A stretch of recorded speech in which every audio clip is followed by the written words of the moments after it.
Sy is op pad. Ja, dankie bra. Nou, is weg. Basil, jy weet ek is besig. Middag Marina.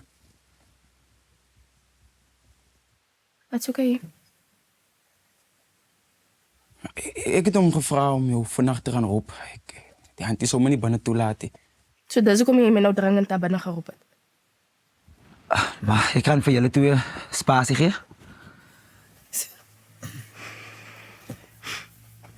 Ek is jammer. Ek het hom gevra om jou te roep. Ek wil net veel dit kom gee. Wat's dit? Het is iets vir die kind. Ek weet die kaap kan 'n bietjie winderig raak so. Dis massie en handskoentjies. Dankie. En giet zo'n vader zoentje van mij af. Is het goed of je maakt? Sal so maak.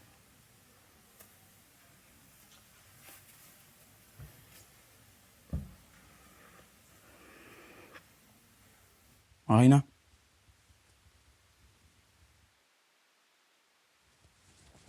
Ik weet, het is niet precies nou wat ze wil horen, maar moet alsjeblieft opgeven op mij niet.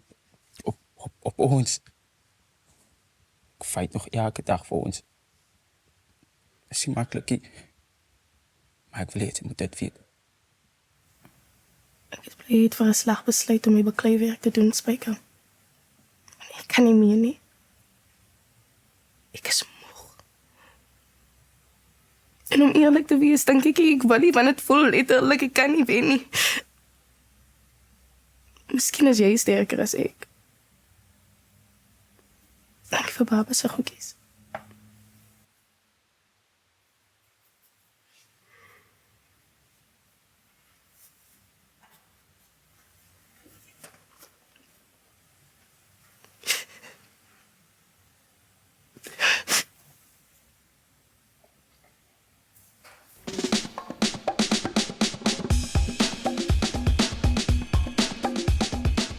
Hi daar, Sari van die Karoo. Dankie dat jy hierdie video gekyk het en geniet het. Moenie vergeet, jy geef ons 'n like, 'n comment, 'n share en 'n subscribe. Dat help my met brood en krag. En Lotto. Goodbye.